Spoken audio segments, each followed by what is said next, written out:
శుక్లాంబరధరం విష్ణుం శశివర్ణం చతుర్భుజం ప్రసన్నవదనం ఛాయేత్ సర్వవిఘ్నోపశాంతయే. లక్ష్మీదేవి చరిత్ర. శ్రీ నారాయణుడు ఇట్లు పలికెను.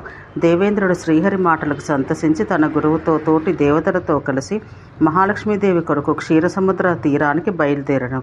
శ్రీహరి ఇచ్చిన కవచాన్ని రత్నఘటికేయందు ఉంచుకొని తన కంఠాన కట్టుకుని లక్ష్మీదేవిని మాటిమాటికి స్తుతించెను. అట్లే దేవతలందరూ భక్తితో తలలు వంచుకొని కన్నీళ్లు కారగా దీనవదనాలతో లక్ష్మీదేవిని స్తుతించారు. ఇంద్రాది దేవతలు చేసిన స్తోత్రాన్ని విన్న లక్ష్మీదేవి 100 చంద్రుల వంటి కాంతి కలదై 1000 దళములు గల పద్మంలో నుండి వారికి ప్రత్యక్షమయ్యను. ఆ దేవి యొక్క కాంతి వల్ల లోకమంతా నిండిపోయింది. అట్టి లక్ష్మీదేవి దేవతలతో హితమైన మాటలు ఇట్లా పలికింది.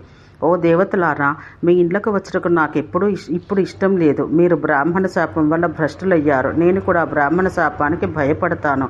బ్రాహ్మణులు నాకు ప్రాణాల వంటి వారు నాకు పుత్రుల కంటే ప్రియం. విప్రులు ఒసగిన దానిచే జీవించటం మంచిది. అట్టి బ్రాహ్మణుల అనుమతి ఉన్నప్పుడే సంతోషంగా మీ ఇంటికి వస్తాను. భాగ్యం లేని వారు గురువులు, బ్రాహ్మణులు, భిక్షుకులు, వైష్ణవులు మొదలగు వారిచే శాపం పొందుతారు. సమస్త లోకకారకుడై జగన్నాయకుడై సనాతనుడైన నారాయణుడు కూడా బ్రాహ్మణుల శాపం అంటే భయపడతారు. అందువల్ల ప్రస్తుతం మీ ఇండ్లకు వచ్చటకు భయపడుచున్నానని పలికెను. ఆ సమయాన బ్రహ్మతేజో విరాజితులైన బ్రాహ్మణులు సంతోషంతో అక్కడికి వచ్చిరి. వారిలో అంగీరసుడు, ప్రచేతసుడు, క్రతువు, భృగువు, పులహుడు, పులస్సుడు, మరీచి, అత్రి, సనక, సనంద, సనాతన, సనత్ కుమారులు, కపిలుడు, అసురి, ఓఢువు, పంచశిఖుడు, దూర్వాసుడు, కశ్యపుడు, అగస్త్యుడు, గౌతముడు, కన్వుడు, ఔర్వుడు, కాత్యాయనుడు, కణాదుడు, పాణిని, మార్కండేయుడు, లోమసుడు, వశిష్ఠుడు మొదలైన వారు ఉన్నారు. ఆ బ్రాహ్మణులు నానావిధ ద్రవ్యాలతో అడవిలో లభించే వస్తువులను నైవేద్యంగా పెట్టి భక్తిపూర్వకంగా జగజ్జనని పూజించారు. అట్లే ఆ దేవిని అనేకాలనే స్తోత్రాలచే ఆరాధించి, ఓ జగన్మాత, నీవు దేవతల ఇండ్లకు, మానవుల ఇండ్లకు స్వేచ్ఛగా పొమ్మని కోరిరి. బ్రాహ్మణుల మాటలు విన్న లక్ష్మీదేవి నిర్భయంగా ఇతరుల ఇండ్లకు వెళ్ళదలిచి సంతోషంతో ఇట్లనెను. ఓ బ్రాహ్మణులారా, మీ ఆజ్ఞ అనుసరించి నేను దేవతల ఇండ్లకు వెళ్ళదెను. నీతి మార్గాన పోవు పుణ్యవంతుల ఇండ్లలో నేను స్థిరంగా ఉంటాను. అట్టి గృహస్థులను, రాజులను నా సంతానం చూసుకున్నట్టు చూసుకుంటాను. ఇక నేను ప్రవేశించని స్థలాల గురించి మీకు చెబుతాను.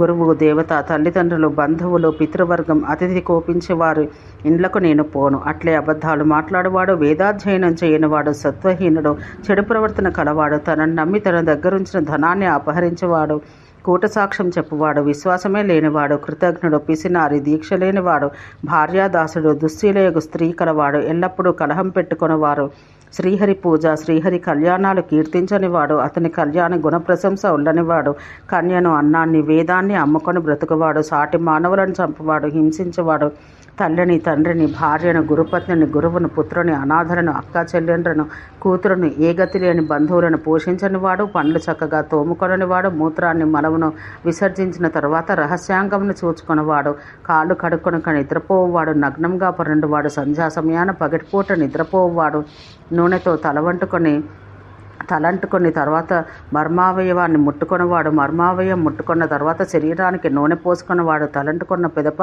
మలమూత్రాలు విసర్జించేవాడు, గోళ్లతో భూమిపై రాయివాడు, అట్లే గోళ్లతో తృణాన్ని గిల్లువాడు, శరీరాన బలం కలవాడు, తానిచ్చిన లేక పరలొసగిన దేవ బ్రాహ్మణ వృత్తులను అపహరించేవాడు, దక్షిణ లేని పూజాకర్మలు చేయువాడు, మంత్రప్రయోగం చేసి బ్రతుకువాడు, వైద్యం చేసి బ్రతుకువాడు, వంటలు వండి బ్రతుకువాడు, దేవాలయాన అర్చనాదులు చేసి బ్రతుకువాడు, వివాహం వంటి ధర్మకార్యాలు చెడగొట్టువాడు, పగటిపూట మైథునం చేయువాడు మొదలగు వారి ఇండ్లకు నేను ఎప్పుడూ పోనని లక్ష్మీదేవి పలికెను.